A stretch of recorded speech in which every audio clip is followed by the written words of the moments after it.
At work, it can feel like stress is coming from deadlines, meetings, and expectations.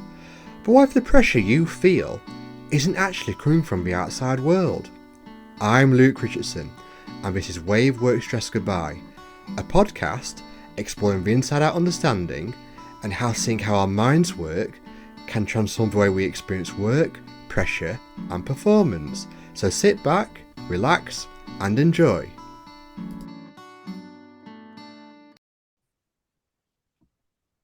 Today I'm joined by Cindy Payne, a licensed therapist, trauma specialist, certified yoga teacher, and host of the Reclaiming Me podcast.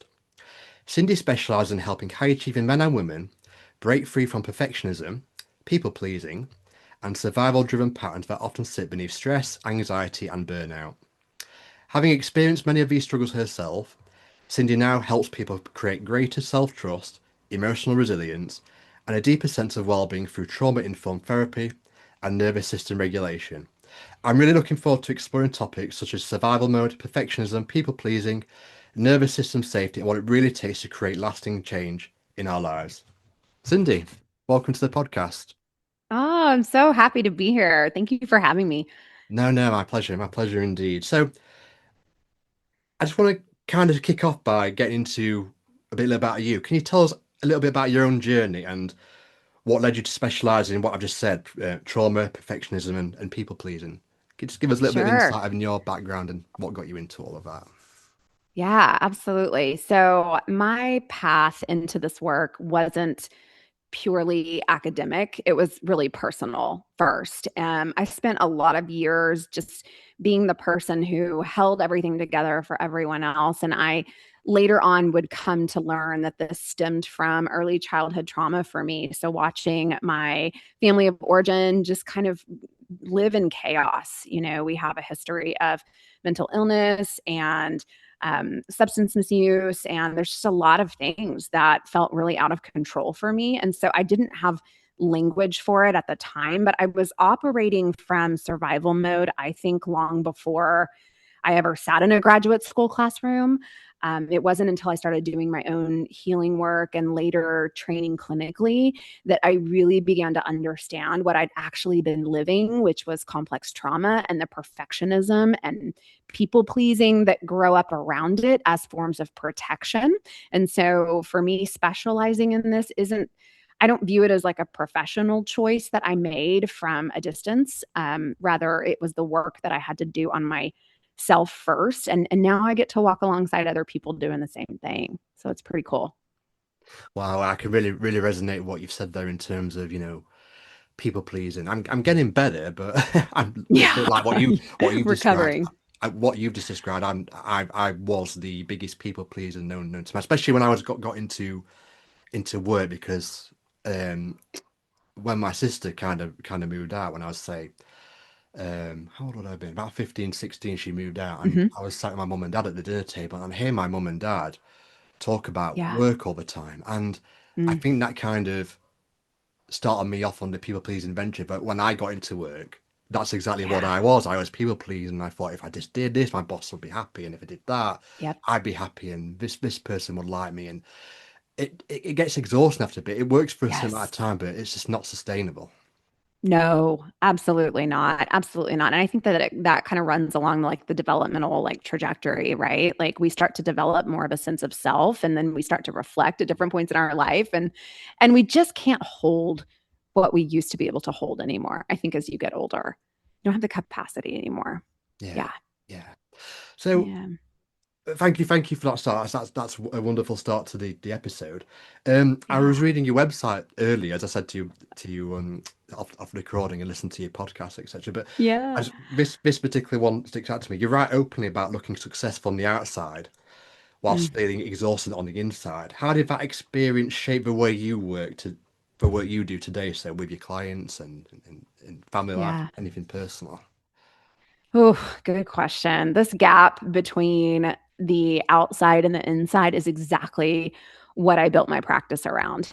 And for years, I could check every box. I could look put together. I was the reliable one. I was the one that was like carrying, like three toddlers essentially. And they're like, how are you doing it? and still feel like I was running on fumes underneath it all. And what I've learned over the years, both personally and clinically, is that success to me built on top of a dysregulated nervous system is not sustainable.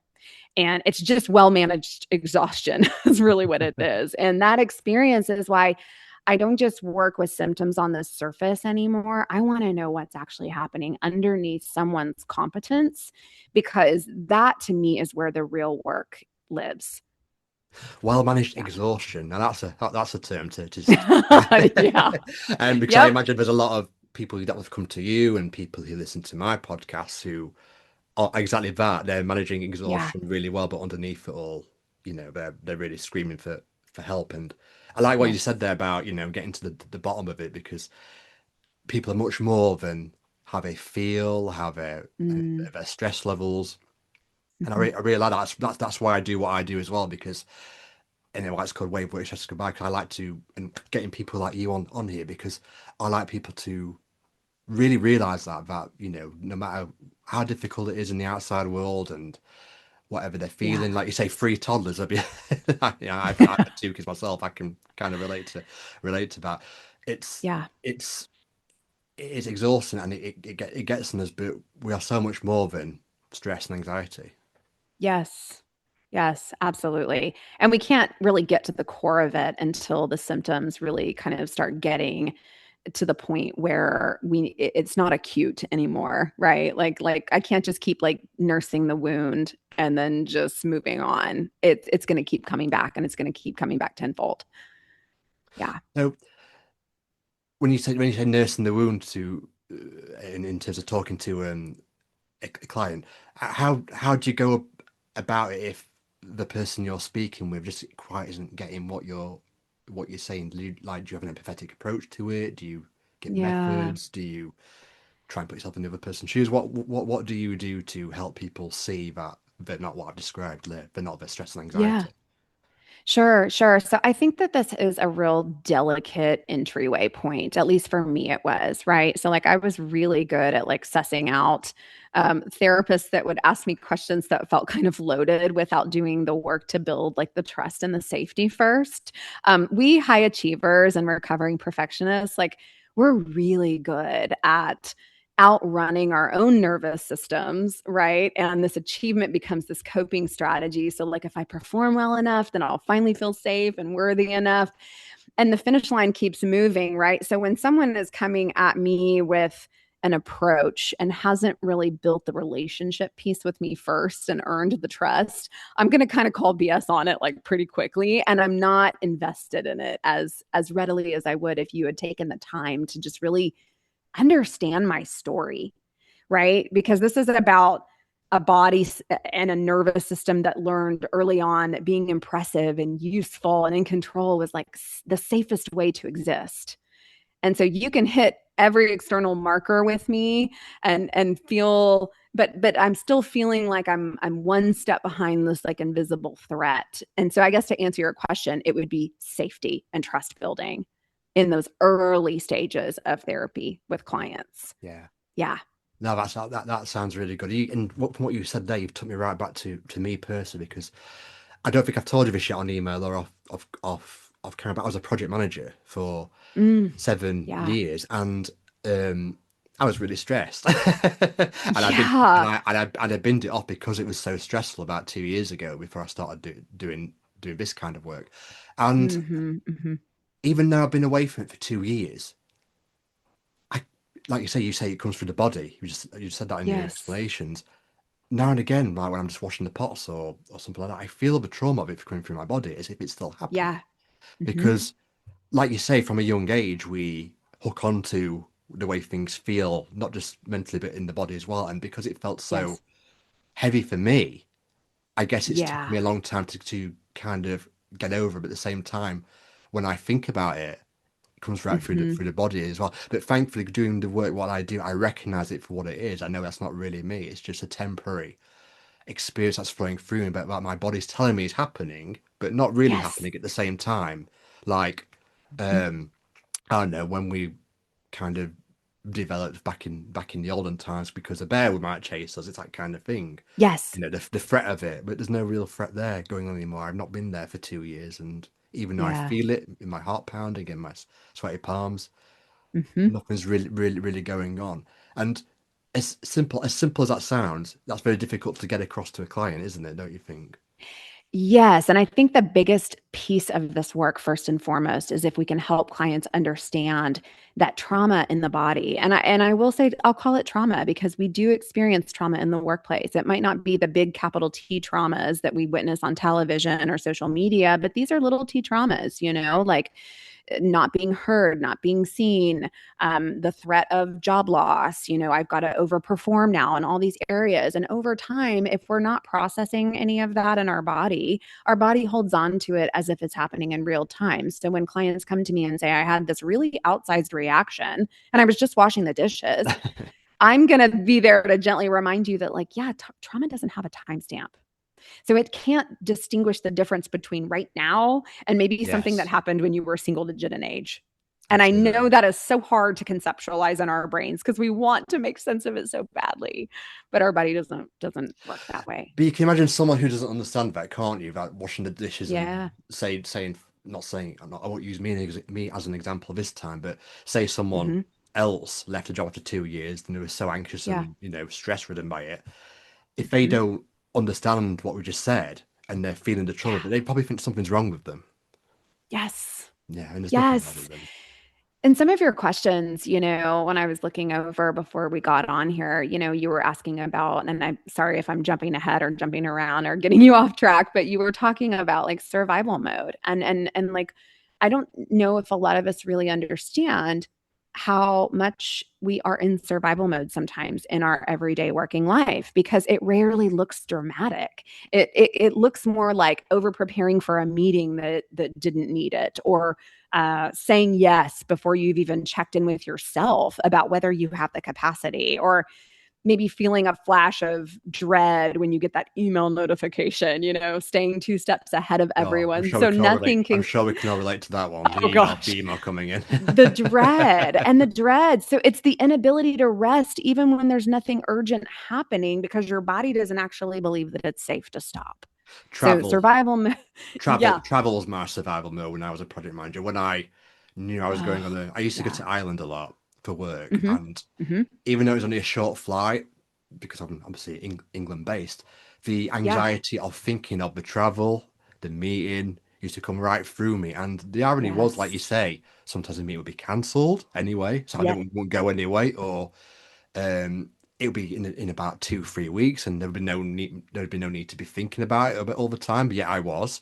So Yeah. that was me Yes. in survival mode there, overthinking about something that didn't really need to be overthought by. And that it's like a car engine that's been revved too much. It's constantly revving, the Hmm. needles going up all the time, and that's what my brain was doing. And no wonder I was so burnt out because I was just Yeah. unnecessarily doing Totally. things to myself which didn't need to be done.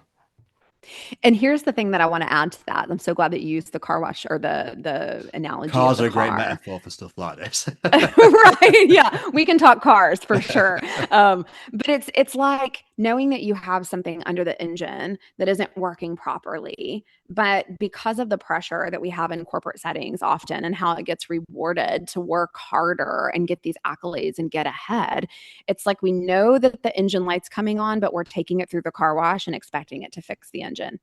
And it's like, no, you just now cleaned the car, but it's still broken. It looks real good. Yeah, I love that. I love that. Like you've just polished it, can't polish the problem Yeah. kind of thing. Yeah, Yeah, yeah. totally. But we never really looked under the hood. So there's a problem. Yeah. Yeah. So Yeah. this is Wave Work Stress Goodbye. So many of the listeners to my podcast are working professionals, so managing Hmm. directors, CEOs, team leaders, Hmm. that kind of thing. So these are high achieving people. Like you've said, I think you mentioned either on the recording, off the record, about high achievers. So why do high Yeah. achievers find themselves struggling with stress and burnout despite looking successful on the outside? And I guess that was me when I was Mm, a project manager. I had it all. I had the salary, I had the job on paper. Like I said, I was traveling. yeah. I had my own phone, my own company credit card. I Hmm. had it all. Yet I'm more happy now, 2 years out of it, than I was then. So what's Yeah. going on there in your point of view for people like me and people similar to that description? Yeah. I think the thing that I have come to learn about high achievers as being one myself as well is that, and it's taken a lot of help of other, people who've earned the right in my life to point this out to me, that high achievers were really incredibly good at outrunning our nervous systems because achievement becomes a coping strategy in of itself. So if I perform well enough, I'll finally feel safe. I'll finally feel worthy. I'll finally feel enough. The problem is that, to me anyway, is that the finish line keeps moving because the exhaustion was never really about the workload. It's more about a body and a nervous system that learned early on that being impressive and useful and in control is the safest way to exist. And you can hit every external marker of success and still feel like you are one step behind in this invisible threat because the threat isn't external anymore. Now the threat's internal. And so I think that's the best way I know to describe the struggle with this thing that we're doing, and we're kind of aware we're doing it, but we can't seem to quit it, I guess, because it's protection. Yeah, Yeah. And we do what works. yeah. Well, Yeah. it's like the phone thing we were talking about, isn't it, as well? Because it's the smartphones, like Yes. you just said, the when you're on these things, just to use the phone as a metaphor, I Yeah. often find that I'm on it and I know it's not good for me, and yet I'm Yeah. still doing it. And I guess that's the kind of thing you want, the Yes. similar thing, because it's like stress isn't good for us, and we're Mhm. kind of aware of it. No, it's not good for us, but we can't stop going down that rabbit hole like I was when I was Yeah. a project manager. And Yes. I love what you're going fast, rewinding back to when you start answering this question. I love what you said Mhm. about the burnout was never about the workload. I think that's what you Mm. said, or similar Mhm. to what you've said, and Mhm. that's so true with people. That's why I do this, because I try and get the point across to people that the outside world is not dictating people's experience in here. It seems like it. Right. It's very tricky and it's very sneaky the way that it creeps up. Yes. Right. Because and I think as a woman too, I mean, that's a whole separate podcast episode, but like we are what I like to say, like we are raised and praised to be compliant, to be hardworking, to be good girls, to don't push back and ask questions, like just get the job done and do it exceptionally. Yeah. And I That's think how I was raised anyway. you mentioned women as well. 85% of my listeners are female, Oh and wow. Yeah. I think like you say, for women, not like you say, the pressure for a woman to kind of impress Hmm. and do this and do that, that's become more and more in this century. This has become more intensified than it was, say, Yeah. 30, 40, 50 years ago. Yes. With like 30, 40, 50 years ago, I don't know about America, but in England certainly, you just have the Hmm. one parent go to work, and it mainly be the male. Now times Yep. have Yeah. changed. Both parents are expected to go to work full time, and that's a lot of pressure for both men and there's particularly women, especially when there's, as you like you say, three toddlers to raise as well at the same time. It's not Yes. easy. Yes. And it's kind of like I can't I'm damned if I do and I'm damned if I don't. If I go to work, then I'm a bad mom and I'm not fulfilling. I should have been at home and like spent a little bit more time. But if I stay home, then I'm also not winning. I'm also not getting ahead. I'm also not fulfilling this role. So it's like it's impossible. It becomes this impossible thing to win to get right. Because this is something my wife struggles with at the minute. She's obviously a mom Sure. of two girls, and I work full time, and she works part time at the a UK supermarket chain called Sainsbury's. Probably never heard of it in Hmm. America, but it's very, very Yeah. famous supermarket chain over here. And she can't. I have this conversation for quite a lot. She kind of puts herself down because she's Mm. a full-time mom and only does 2 days a week at Sainsbury's. And I'm thinking, Charlotte, you got to cut yourself some slack. You do the most important Yes. job that any woman can Yes. do, which is raising kids. And the fact you're doing additional work, even if it's 2 days a week or 1 day a week, is a massive Yes. bonus. And I imagine there's a lot of listeners who are probably on maybe maternity leave at the minute, or do that kind of thing as well, just to kind of bring a little bit of money and that think less of themselves because they don't do Yeah. full-time work. And it's crazy to me. Yeah. Yeah. Absolutely. We just always keep moving the standard. Yeah. Mm. Yeah. So You talk about people operating from survival mode, and you might have touched Yes. on this already, but it was one of my questions, so I will ask it just in case we missed something a bit deeper about it. What does survival mode look like in everyday working life? And I say you might have covered it, but there might be something we've missed. So, is there anything else you could Yeah.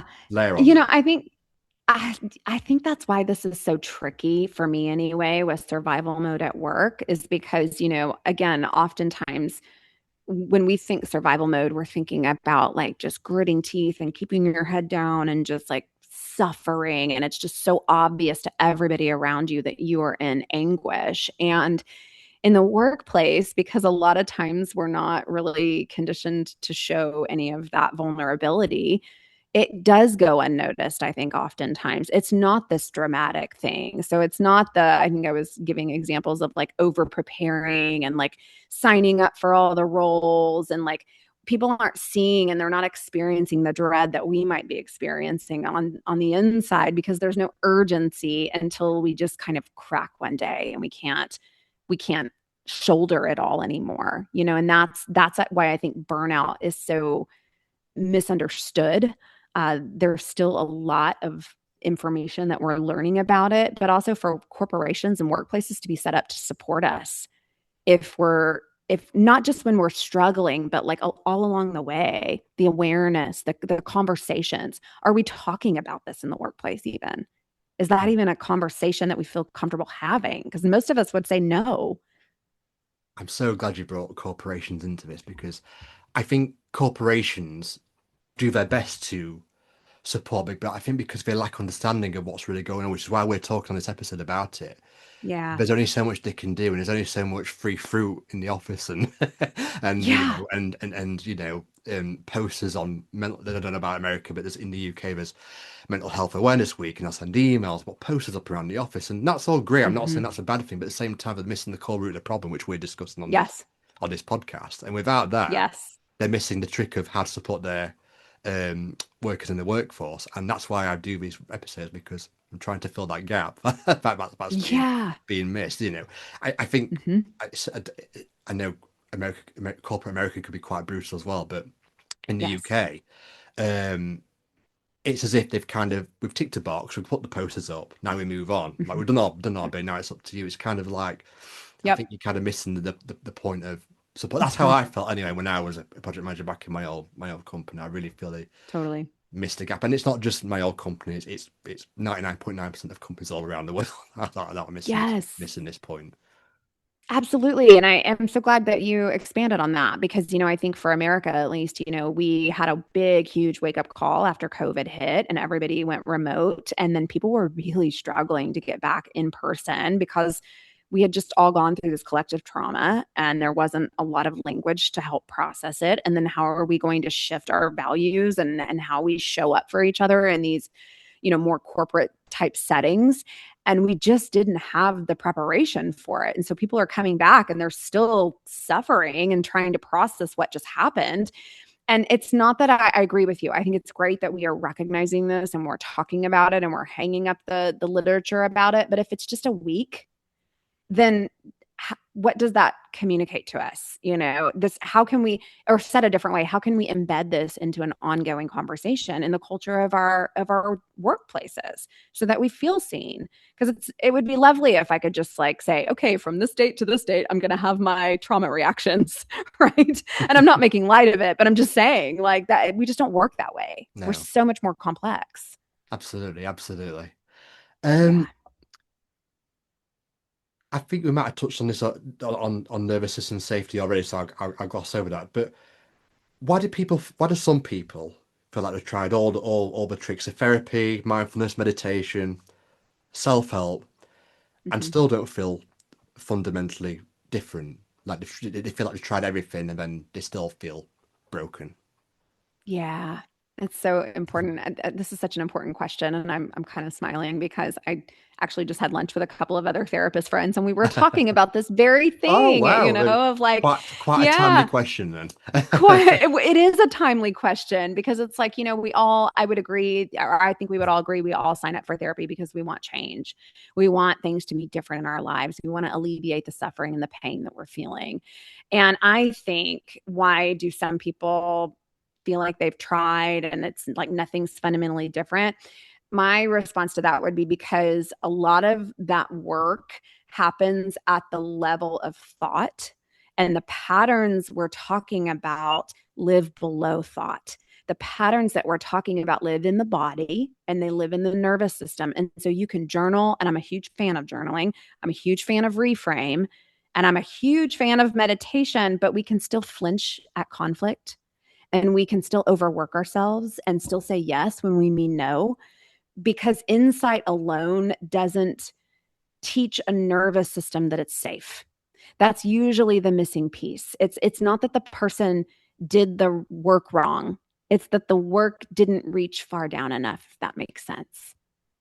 It does make sense, absolutely. The reason I asked you that question, Cindy, is because that's on, I don't know if you listen to any of my solo episodes, but I talk Yeah. about, techniques like meditation. As much as they're great for one person, the next person it's not great for.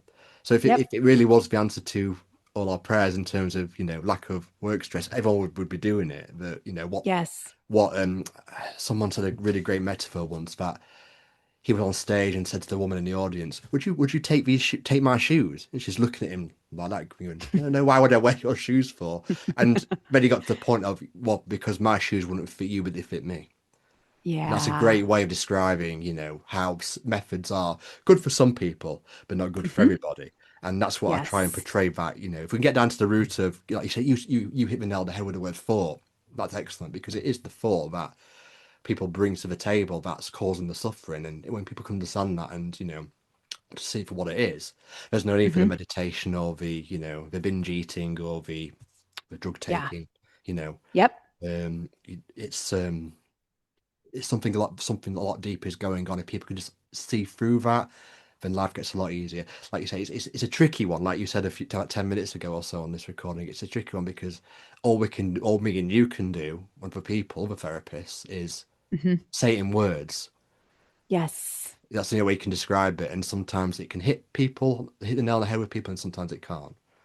Yeah. That no, you're exactly right. And I also practice a form of therapy called EMDR, so eye movement desensitization and reprocessing, and that's specifically for trauma, but I think anyone could benefit from the resourcing that it provides, like learning to get in touch with your body. I mean, I say this all the time that, I can remember going to therapy many moons ago and having a therapist ask me, like, where do you feel that in your body? And I just remember looking at her and thinking, I don't. Like, I don't feel it in my body. I'm so neck up. I'm so cognitive. I can intellectualize my problem faster than you can, probably, but that's not alleviating the pain. So, yeah. That brings me perfect onto my next question, actually, because my next question, which I think you've kind of said with that particular method, is Yeah. what are some practical ways someone can begin creating more internal safety for themselves? I think you've just said one, but is it Yeah. That's one. are there any others? Yeah. Yeah. No, I love this question because I think it gives something for everybody because, like you said, I might not be comfortable with EMDR as a modality, but I could try something different. And so a few places that I would point people to start is small, consistent nervous system check ins throughout the day. So I think we got to start there. Noticing what tension feels like. Where do you hold it in your body? Where do you notice yourself bracing or maybe even holding your breath before it builds into a full spiral? Slow, extended exhales, which is one of the fastest ways to physiologically signal safety to the body. Another big one, and I took this from Brene Brown's work, is naming what's happening internally, but here's the key: without judgment. Something like, part of me I'm noticing is on high alert right now, which creates a small amount of distance from the pattern. So you're not just feeling it and then reacting. You're feeling it and you're going, I'm noticing this. So like practicing tolerating small moments of stillness or rest without immediately trying to fill it with productivity and noticing what comes up when you do, because none of these are going to be quick fixes, by the way. So sorry to, that's the bad news, right? These are reps, the same way that physical strength is built through repetition. So it's a felt sense of safety in the body. Yeah. I love that answer, and you said no the word notice and noticing a few Noticing. times, and that's the one that's stuck in my mind because if only we all just notice what was really going on, even if it's just a little Mm, bit, because I think yeah. that's the thing we do lack. We all lack, including me, despite me doing what I do, we all lack self-awareness. And Hmm. like I just said, if you even if you just notice a little bit, that could be the world of difference to getting over your pain. Like you say, it's not gonna be a quick thing, but Yes. if you notice a little bit, that's a much quicker path to getting over your pain than not realizing what's going on, not noticing. Yeah. Absolutely. And one little thing I'll add, and again, this comes from Brene Brown's work, is she teaches people how to recognize shame in the body because shame has the same physical reaction as threat. So if I'm feeling in shame about something, for me, like my throat gets really tight, I get really hot, I get kind of this like weird wash over me, and my breath becomes really shallow. 5 years ago, 10 years ago, if you would have asked me about that, I would have said, well, I'm having these thoughts. But I know that my body is having a physical reaction because it's bracing for danger and it's just trying to keep me safe. And so now, if I'm in a shame storm, I now know to name it, and I know to set some parameters around myself. So like I don't respond. I try not to respond or text or talk until I'm through that moment and my prefrontal cortex is back online and I can think clearly. Because if not, I'll just become a keyboard warrior and I'll say things that I later regret. you know. So I was going to ask you actually that just to add to that yeah. isn't it funny that you and me kind of know this stuff yet it's easy to forget. Hmm. And I think I heard that on your latest podcast episode this week about anger, about you were in a good frame of mind at one point, and it's just Yeah. easy to like I say noticing's massive, but it might take us a bit of time to get there, and it's amazing no matter how much knowledge we have about that we do forget because Yes. life's so seductive and the illusion's so compelling. So Totally. it's changing that fast that we just forget and forget. Yes. One minute we can be this way, and next minute we can be that way, from positive to negative, and it's just so flash like a flash of lightning that we don't notice it moving. Yeah. It is. We're such reactive beings, right? Because if you Yeah, think about how we were wired back in caveman days, it was literally to survive. That was it. That was our whole goal. and that's it. We're cave people in a modern world, and we've like sort of Yes, suppose again we don't know how to deal with it. that's right. That's right. um, I think we talked about people pleasing already. That was the next question, so I got on to that. So, Yeah. um, for somebody who spent, I think you mentioned this at the start of the podcast actually. For somebody who spent years and years and years trying to people please and keep everyone happy, Hmm. what's the first step towards breaking that cycle? I've got a feeling you might have answered that question already, but I wanted to ask it again just in case you missed something with that. Yeah. I don't think I did. I don't think I did Oh, answer great! that. I That's a think relief. Not wasting your time. no, this has been great. I think, for me, and I can speak to my own personal journey of trying to recover from this. I won't say stop it altogether because I do think a part of this is a fawn response, which is another way that we're learning in the mental health field that we've learned to keep ourselves safe is to fawn, to have that kind of I'm doing this thing that gains compliance, but it also gains acceptance at the same time. And so when you're trying to uncover that and then recover from that, I think it's crucial to start smaller than you think. And the first step isn't this big dramatic boundary. It's the noticing again. So here we go Yeah. back to noticing. It's noticing the moment right before you say yes when you meant no. It's noticing the body sensations that show up when you're about to override your own need to accommodate somebody else. Awareness has to come before change because we cannot interrupt patterns that we can't feel happening in real time. So for me, it was a lot of like, people would make requests of me. And before I would even know it, I'm like, sure, yeah, I'm your girl, like whenever. And so with my own therapy, it was like, okay, Cindy, like what boundary do you want to practice setting around yourself before responding to anything, yes or no? And so getting in touch with what a full body yes felt like and what a full body no felt like. And if it's a full body no, I'm noticing resistance, I'm noticing constriction, and I'm noticing like a little flutter inside of me, that is everything trying to tell me, like, hey, pause, slow down, be with this. So I personally had to kind of instate this rule that before I responded to someone's request, I had to give myself an hour at least. And if I didn't, and if I was like, so like, oh, they're gonna be mad though if I don't say yes, I had to be like, let me get back to you. That sounds great. Thank you for thinking of me. I need to think on some things and just take a peek, and I'll let you know for sure. And sometimes that was yes, and sometimes it was no. So yeah, that's kind of where I'd start. I Very love, small. I like when you said about looking for the smallest step, because I think we're quite, as people, we like you say, we're capable of living in a modern world. We've become quite impatient as people, I think. So when we're Yeah. wanting something to be better or fixed quickly, Yes. like you say, we kind of want it overnight or instant. And sometimes because of the way the body and mind has got, it's not easy to get to that point so quickly. But like you say, just the smallest step of recognizing can get us Hmm. a long way, like we said about the noticing thinking. And isn't it really funny how we see these things as bad things? So, the body getting sweaty palms and the body Hmm. shaking and Hmm.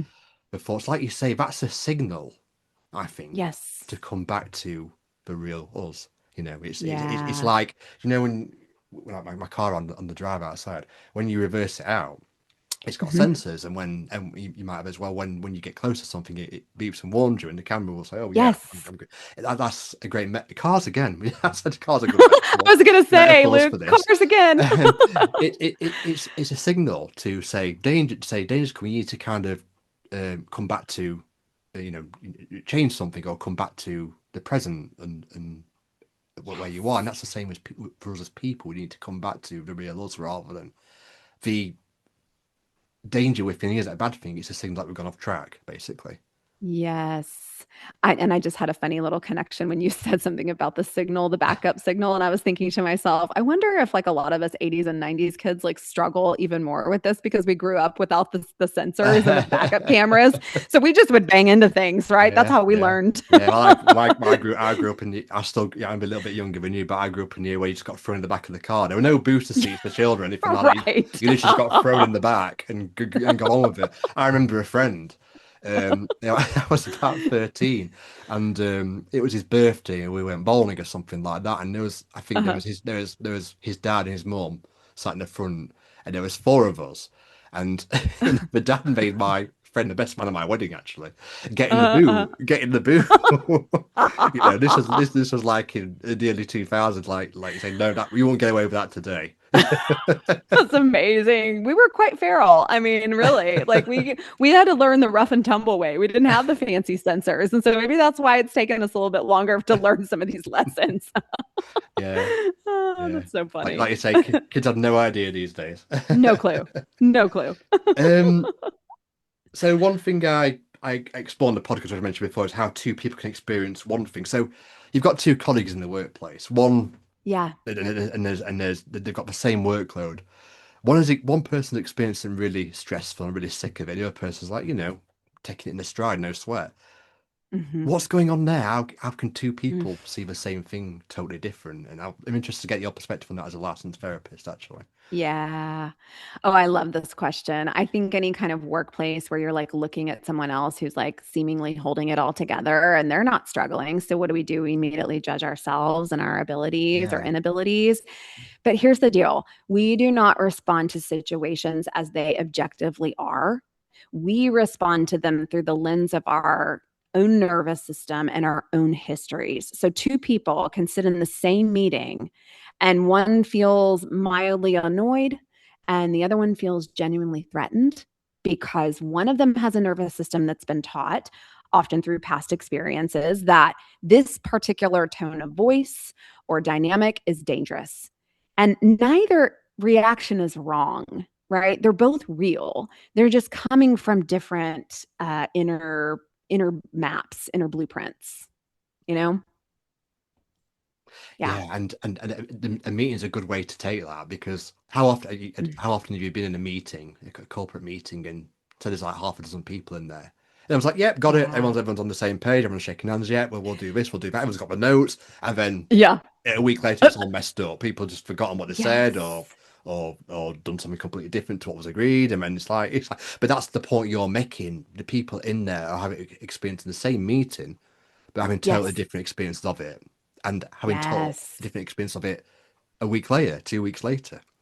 Yes, absolutely. And I'm not sure if you're familiar with a lot of Brene Brown's work, but she does a lot of reform with like corporations. And so she's a social worker and a You'll have to speaker, email and me she's her written, LinkedIn or something, or details of her. I've oh, never not heard of her now. she's so good. And she works with a lot of like, big, huge corporations. And she goes in and she does a lot of reform work with like where are we missing the communication? Where are we breaking down here as a team? And a lot of it comes back to this like social experiences, right? Social conditioning. This happened to me. So when I come into a meeting and somebody's coming at me like this, my nervous system is on threat. You didn't have that experience. And it's not saying I'm the victim. It's just saying like I don't experience it this way.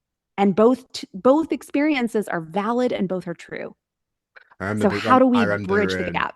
sorry to interrupt you. Oh no, I no, go ahead. Go I ahead. remember being in a meeting when I was a project manager on a building site, and it was in one of the porta cabins on the building site. And there was about 12 people in there, and Yeah. the meeting was about 2 hours long. Everyone was getting really tired, and you could just tell about 90% of the people were ready for it to end. There's always that one Yes. person that has a question, and then it develops into another question, and then another question. And just like, No. and at the time, I was really annoyed about it, but looking back, I can.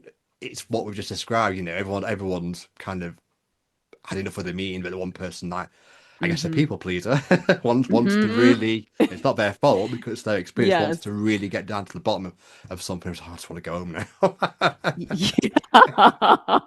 they're getting the Yes. And this blueprints person, out. You like you say one yeah. question, so they're getting the blueprints out, looking at more stuff. It's like, oh, I just want to go. But that reassurance was Yeah. safety for Yeah, them. Yeah. absolutely. But It was everyone else safety is for like, him. oh, Yeah. God, do we really have to Yeah. use the parking lot? Like, is that a real thing? Oh, that's so funny. So if anyone can take anything away from what we're discussing is, everyone experiences the same things differently and has their own unique realities or everything. Yeah. Yes. Everyone experiences things differently, and I think, I was kind of again looking through some of your questions, and it's talking about, like kind of how do we generally like move people through this, to a place of feeling more empowered. So like once I've identified this, what do I do with it? What now? And it's like I think the shift really comes into play when we can start teasing out like what has happened to you from now. What do you get to do with this? And this is not minimizing real harm. Some things that happen to us genuinely are unfair and they're damaging, but I think our healing demands a different question of like, not why did this happen to me, but like what do I want to build now that I understand this about myself, you Yeah, know? yeah, Like empowerment. It tends to grow out of like a more self-compassionate place, hopefully. And not this like forced positivity or this forced bright siding things. That's really super annoying to me as a clinician. I have a friend in Spain. He used to work at the company I work for. He used to live in the UK, and then before I quit my old job, he went back to live in Spain. So I've been texting him recently, especially with the football being on where you are, and how Yeah. he's obviously a Spain fan during the final, of course. Yeah. And obviously football brings us together. We text about the results and stuff Yes. throughout the year. But often when I text him, the point I'm getting at when I text him, I want to say to him, I don't know. Well, first of all, I ask him how's it going at my old workplace. He says, "Oh, same old, busy, busy, busy," and he'll Yeah. give me his description of his experience. And then I just want to say back to him or something like, because I left. I mean, I want to say to him, I don't know Yeah. how you can still be there, but again, it might have been an experience that didn't work for me, but it might work for him. We experience things Mhm. differently. Like Mhm. the point Mhm. I'm making, and he seems quite happy there, despite it being so stressful. But obviously, it wasn't for me. I went. But different Yeah. realities again. That's the point I'm trying to make with that. Yeah.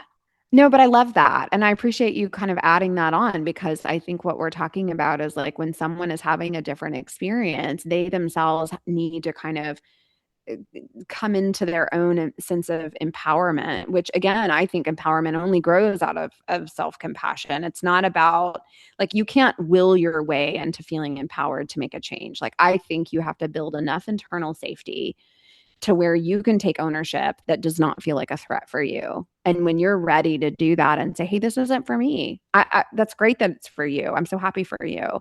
And for me, I want something different. I need something different in my life. And that's not better or worse than you. It's just me realizing that I need something different. Yeah, it's a tricky one for me as well Yeah. because on my episodes on this podcast, I try and describe to people that they only experience what they experience, so they don't necessarily need to move jobs. So the job might be the right job for them. It's just that they're thinking they Yeah. come to the table isn't helping. But the point I should try and make as well, just because I say that doesn't mean you should also stay in a job. If it's that bad, and it's not right for you, and a lot of factors, you should also look for something new. But Yeah. the key I think is to understand where experience comes from. So people can either understand that and then stay in a job because it's right for them, or they have the wisdom and capacity within them to move on Yes. and have the courage to do so.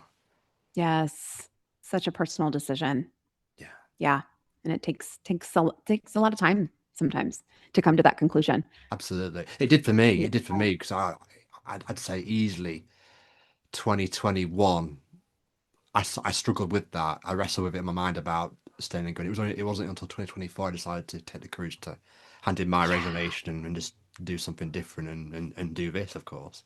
So like you say, Yeah. it's you kind of need to develop the courage to do so. But I think because I was so burdened, I couldn't see that. But when I got to a point Mhm. of seeing what I need to see and knowing what I had to do was right, I did it.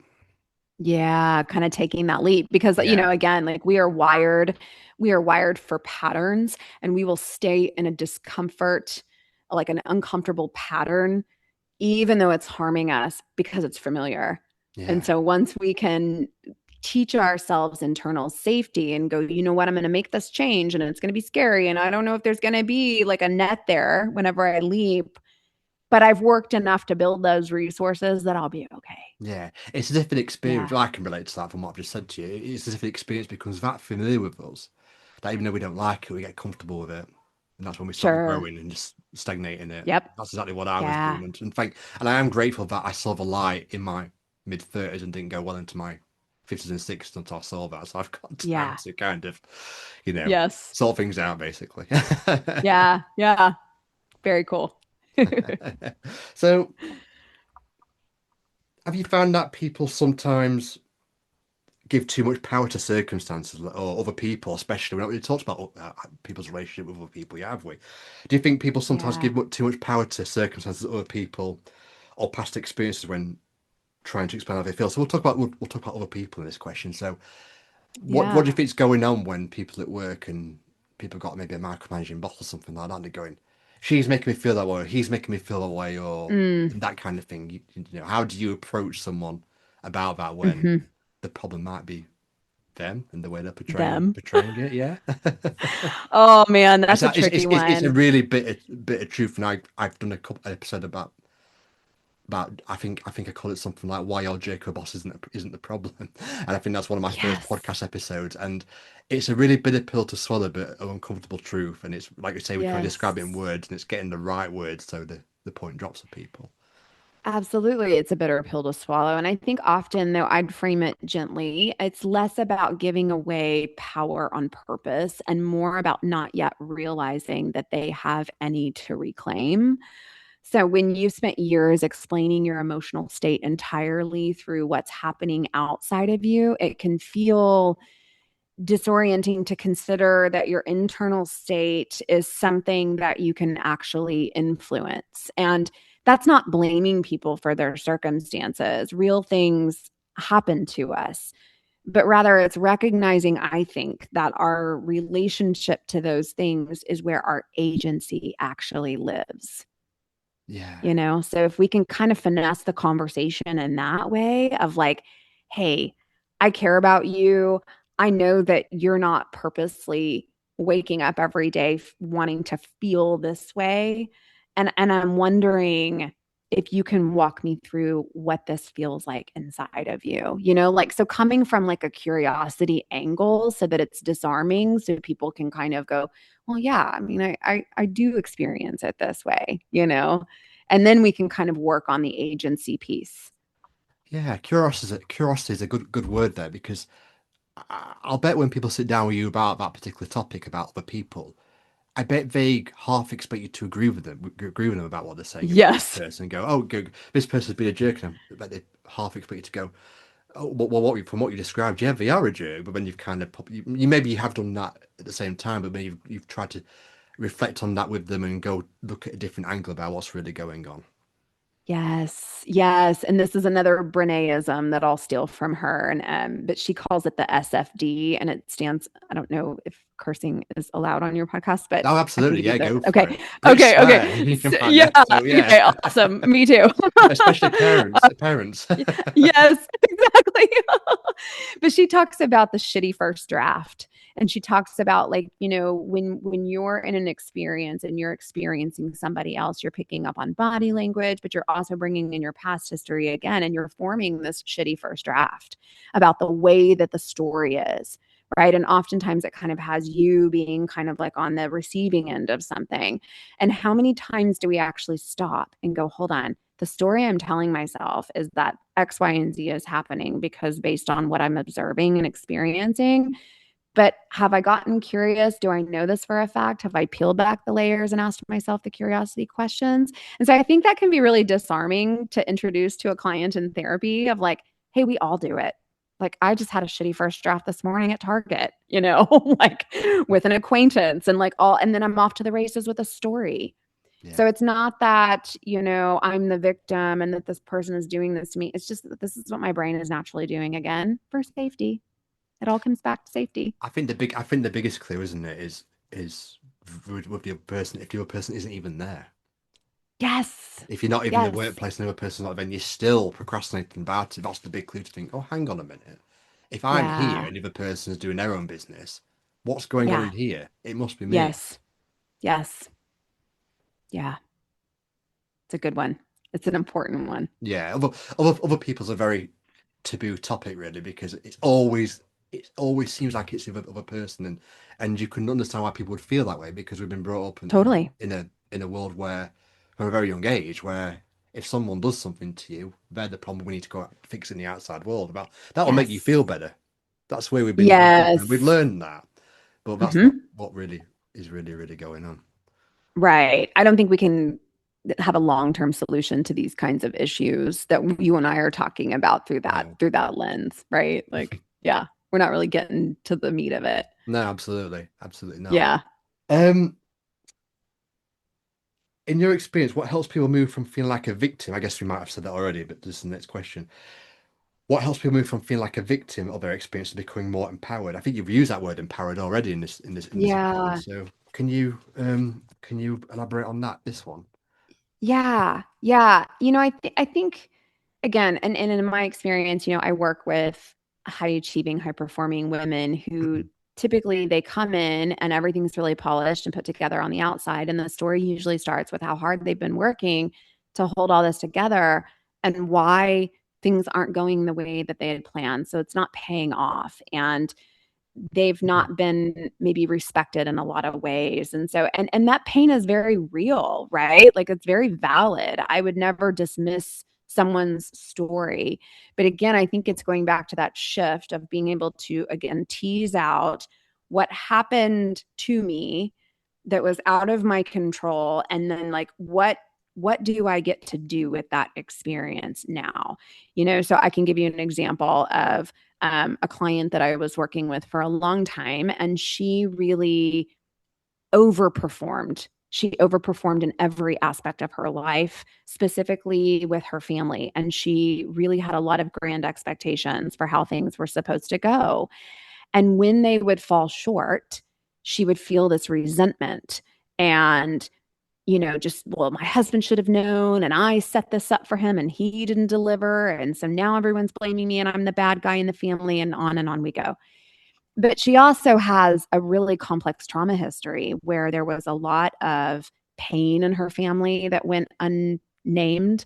And there was a lot of fear and there was a lot of scarcity. So there was a lot of talk around like, this isn't enough, like this is fleeting. This is going to go away if we don't like seize every moment and make it so grand.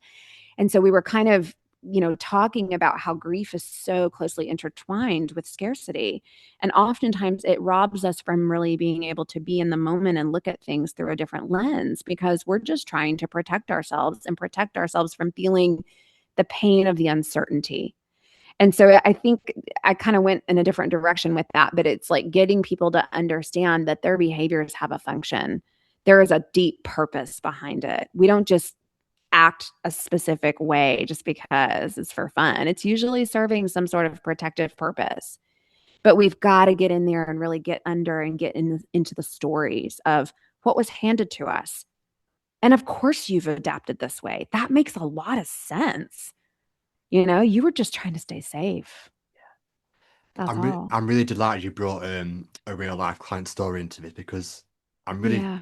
I'm really confused why I didn't write that down as a question actually, but you brought it in naturally, which is great. I normally Yeah. ask people that about real life client stories as well, Yeah. so thank you for that. And isn't it funny that Yeah. the lady in your story kind of had expectations that fell short because Mm. like you say, it's understandable she'd feel that way. She's been let down, but who made the expectations up? The lady did, Yeah. and obviously if they fell short, Yes. it looks like it's the outside world that's kind of disappointed her. But in a way, Yes. she disappointed herself because she set a bar, a level of something had to happen for me to feel Right. this way, and it didn't materialize. So everyone else is to blame. And Yes. I'm not trying to get at it too much because we're all innocent in that. We've all done it. Each and every Oh, person in the world's done that. absolutely. Absolutely. But I think that's such the power of being able to own those parts of your story and have compassion for the younger part of you that just didn't know any different. And once we can know that and really synthesize that, we can go, oh, wait a second. I do have agency in this. And in my family of origin growing up, it was never enough. We didn't have enough time. We didn't have enough love. We didn't have enough safety, money, whatever it was. But what do I view as enough? Like, what's my definition now of enough?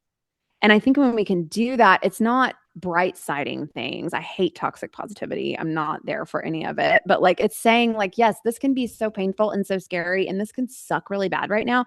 And I also can experience moments of gratitude. Absolutely. And those two can coexist. Yeah. I They just mean, can. we go back to the World Cup again. So England fans, we're obviously out now. We lost to Argentina, Yes. Argentina the other evening. But back here, everyone's expectation was we were going to win it, and when Yeah. we lost, everyone was so disappointed, and I was one of those people as well. Mm, But at the same time, because I know what I know and do what I do, I yeah. I kind of understand that we're the ones who have set the expectation in our brains that England can win the World Cup. And there's nothing wrong with that, but the problem is that the fact they haven't, we've kind of set our own disappointment up in our brains because, you know, Yeah. we're the ones who told ourselves England need to win the World Cup, and in reality, they don't. No, Right. the world is still spinning on its axis, and the sun's still coming out in the morning. Life is going on. Yeah. But for a lot of Yeah. the nation here, there's a lot of disappointment Yes. about it. Yes. But that's just it. That's a great example of you being able to Yeah, metabolize disappointment without it like taking over your whole reality, which is what yeah, a lot of us do. It's yeah, like, well, I am this way because of this. And it's like, well, yes, and, yeah. you know? Because let's face Yeah. it, there's a lot of people in England who weren't even bothered about it, bothered about football or soccer for that matter. So Right. it can't be the football that's doing it to us. We're obviously letting ourselves down with the expectation that something good's coming Yeah. up, and it didn't. Sure. But never mind. Sure. Maybe 4 years time. We'll see you again in Portugal or in, yeah, Yes, that's it or exactly. Yeah, Morocco or whatever. Portugal, Morocco, and And Spain. Spain. Spain. Yeah, Yeah. that'll be a good one. Yeah. Yeah, Yeah, it will yeah. be. It'll be exciting. So I want to move on to your yoga Yeah. instructing now. So how is yoga? So for people who don't know, you're a certified yoga instructor. How has Yeah. yoga influenced the way you think about healing and well-being? Because we've talked about, Mm, the mind, like what does something physical do for us? And to give you a little bit of history for me in terms of yeah. yoga, I have dipped in and out of yoga a lot, but I kind of find it a little bit too slow. I kind of prefer Pilates because it's a little bit more going on. Sure. with them. When I Mhm. was younger, my mum, who was nearly 70 now, I'd come downstairs or a teenager, she'd be doing yoga on the yoga mat.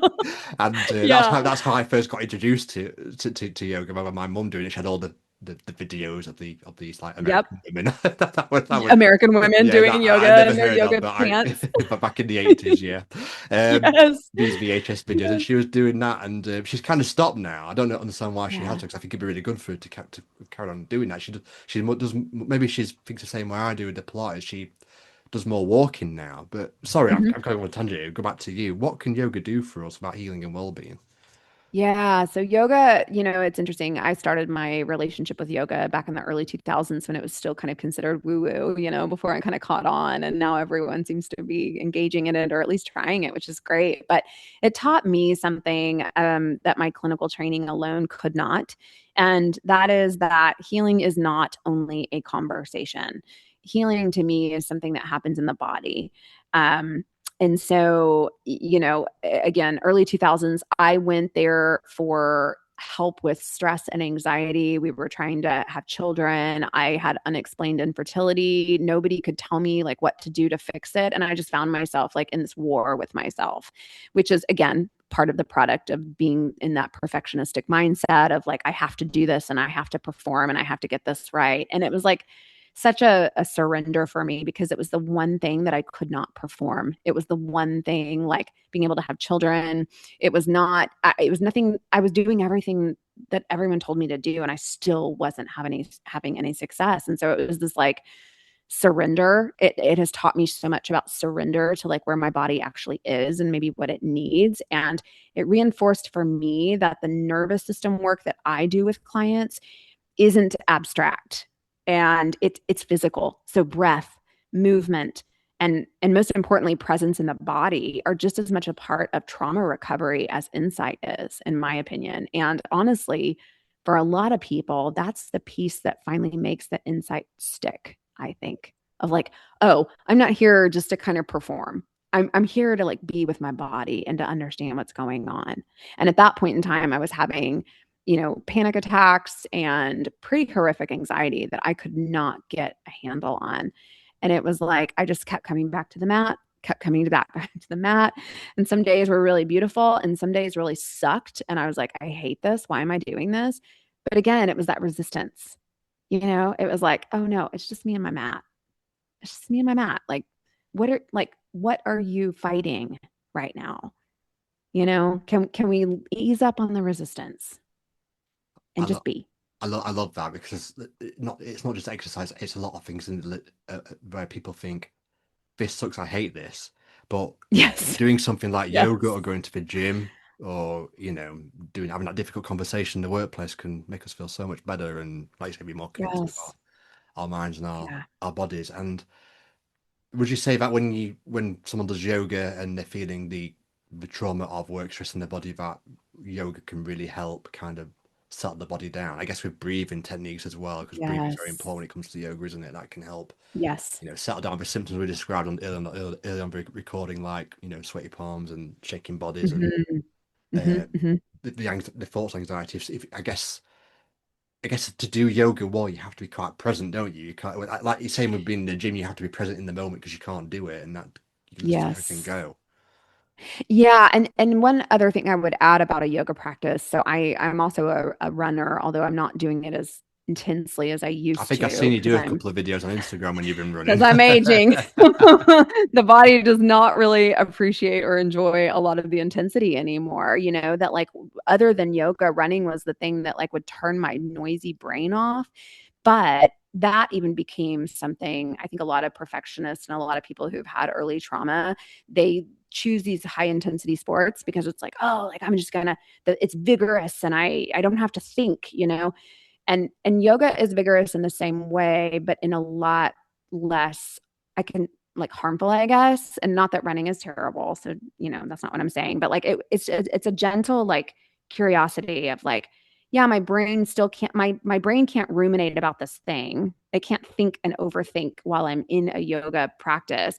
But it's also me not compartmentalizing and ignoring it. Like I'm invited to pay attention in Yeah, this practice. And it just felt so much more like welcoming. and just nice to myself overall. So I just kept sticking with it, as kind of a way to supplement this intensity that I've lived with my whole life.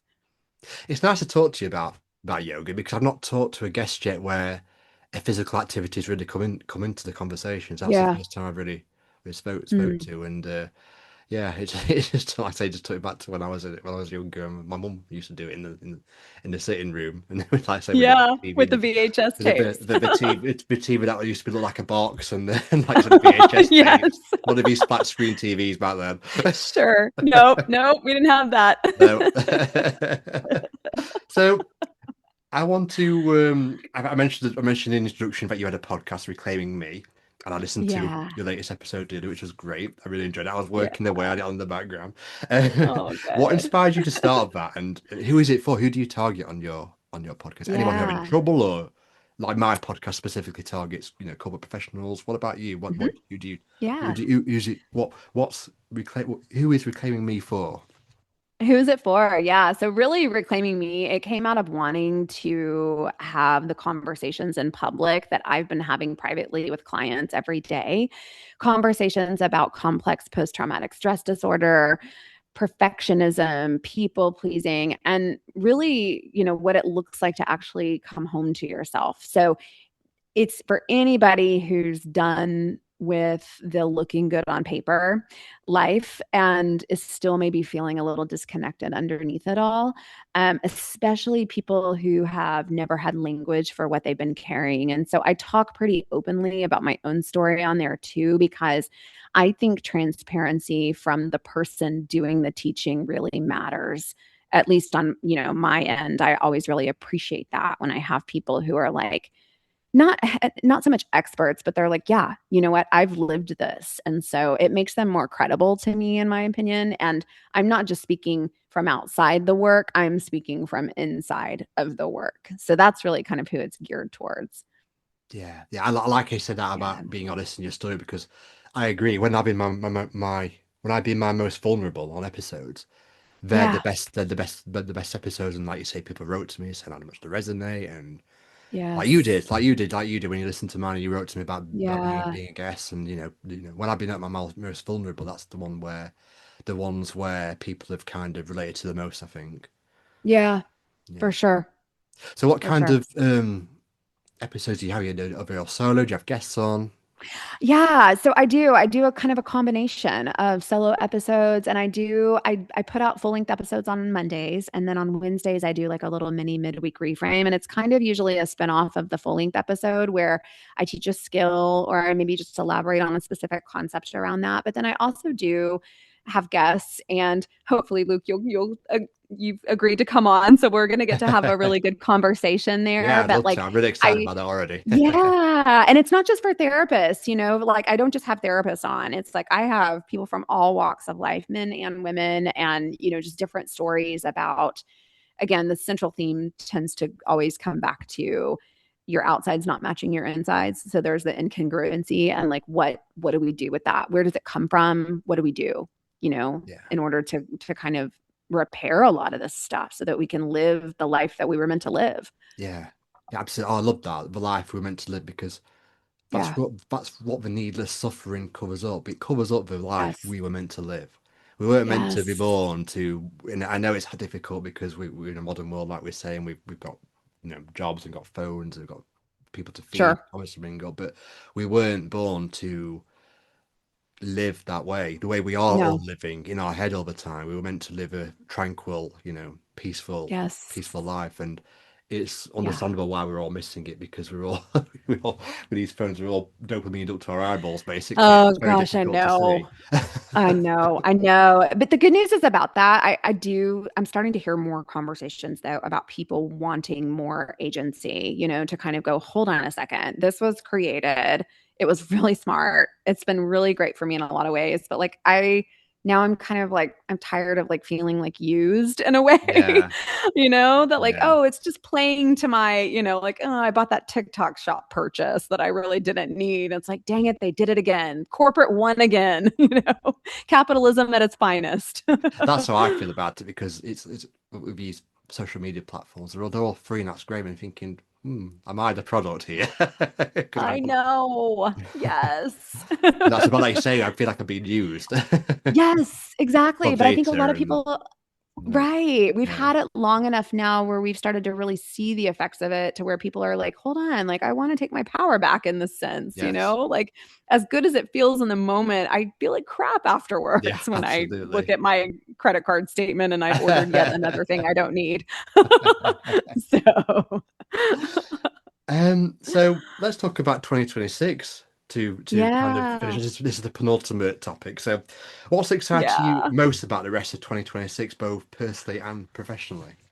Oh gosh. Well, personally, and I feel like I've been talking about this ad nauseum on my podcast. So sorry, reclaiming me listeners for this. There is going to be an end to this. But like personally, yeah, it's like settling into a new space. Everyone said it would happen so fast and your kids would launch. And I used to always roll my eyes when they'd be like, enjoy the moment. And it's like, oh, okay, yeah, but then they launch. And I have three boys. My oldest is in his third year of college, and I have twin boys who are starting their first year in college. And so we get to be empty nesters. And it has come with so much grief, but I think I'm finally to the point where I'm like, oh, I get to have like a full set of silverware back in my house again. And like, like I'm not feeding an army of children again. And like, I get to like eat a bowl of cereal for dinner if I want. Like, there's so much freedom that's coming, and yet also so much sadness at the same time, but Yeah, I'm holding both. So transitioning to a different kind of lifestyle where I'm downsizing considerably and I'm getting rid of stuff as fast as I can, and that's exciting to me. And professionally, I'm continuing to grow my practice virtually and in person in California. Deepening the podcast has been like a passion of mine, and expanding into different parts of the United States, which opens a lot of new ground for the work that I want to keep building. It feels like a season of expansion for me after a lot of years of holding things together, which feels fitting, given everything that we've talked about today. yeah, So, yeah. yeah. Flying the nest, I'm not too sure I'm ready for that really. Oh Only since gosh, five I minutes since I became know. a dad. Yeah, exactly. I know, and it is. It's scary, right? It's like, oh gosh, like you're 19, 18 years old and you're supposed to figure it out. And, we're a very individualistic society. We launch our kids after graduation out into the world when they were like, I don't even know how to be an adult. So that, yeah, it does come with a lot of fear. And then also, though, I'm trying again not to let that like rule the next phase of this, because I want Yeah, my kids to feel empowered and to feel confident, and also to name it. Yeah, of course you're scared. Like I would be like, a little suspicious if you weren't. This is new. yeah. This is new for I all love of what you us. said about the podcast as well. Have actually passion to grow because I feel the same way. Yeah. I've been doing podcasting for a year early Oh August. So wow. I'm coming up to Yeah. my year anniversary on mine, and you're Okay. right. It's like a child that you just can't kind of give up. You want to keep growing, keep nurturing it and growing Yes. it, and it becomes Yeah. addictive to keep doing it. Sure. I can't ever see a situation where I'd stop. To be honest, I don't know if you feel the same way. I mean, No, absolutely not. I started it again, like I said, out of a need to kind of have these conversations publicly. I just felt really called to do it. But how cool that you and I can be sitting, halfway across yeah, the world in two different time zones having this conversation and this connection. There's really nothing like it. And I think that's how we all kind of collectively heal and grow, is by talking about these things. So yeah, no, I don't have any plans of slowing down in that area at all.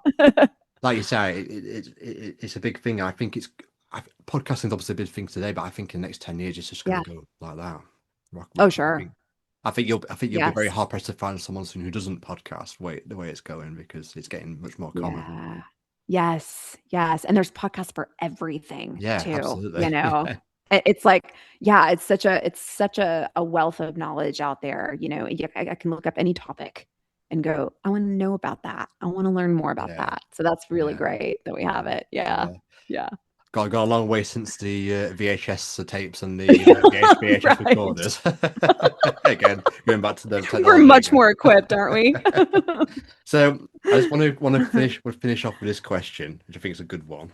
If listeners could take away just one insight from our conversation today, what would Yeah. you want it to be? Mm. Yeah, this is a good one to end on. And I have to kind of go back to the drawing board of where we started, that I think I would want people to take away that the exhaustion that you feel underneath your success is not a personal failing. And I say this a lot on my podcast, because people come in with a lot of shame about why they're making the choices that they're making. It's just information. The exhaustion is information. Your nervous system has been trying to keep you safe the only way that it knew how. You do not have to keep earning your worth through performance, and you do not have to overhaul your whole life overnight to start feeling different either. Healing again starts in these really small, repeated moments of choosing safety over survival. And that's available to you starting like right now. I think that's my big takeaway. I think that's a terrific answer to end this podcast on, because I Yeah. can relate to that. Like you say, I when I quit my job, I was absolutely exhausted mentally, and Yeah. it took me time to kind of finally get over it all. But like you say, it's information. It doesn't define me. It doesn't define anybody else that's listening to this, going Mm-mm. through a similar thing, and we can still grow and still do good things despite our history. It doesn't. It's not rooted to us. It's not the real us. Yeah. We can No. progress and get better despite what's Yes. happened to us. Yes, absolutely. From an empowered place, like now that I know, oh, that's information. Yeah, yeah. Yeah. Well, Yeah. thank you very much for Oh, being a guest. I've really enjoyed our conversation together, and thank I'm looking you. forward to your return the favor at some point. Oh, me too. I can't wait to have you on. And thank you again for sticking it out with me. I don't know if your listeners know, we tried to set this up and I had a hard time with time zones and all of that. So thanks for your patience with No, that. no, it's I worth the wait. appreciate I it. really enjoyed the conversation. Oh, it was great. It was Thank you. great. Thanks. If this episode resonated with you, then feel free to connect with me on Instagram or LinkedIn, where I share more insights on work stress, leadership pressure, and the inside out understanding. You can also contact me directly via email at onethoughtaway1988@gmail.com. And if you're navigating pressure in your own career, you can download my free work stress guide using the link in the show notes. Until next time, take care, and remember, work stress might feel real in the moment, but it isn't who you really are. Thank you.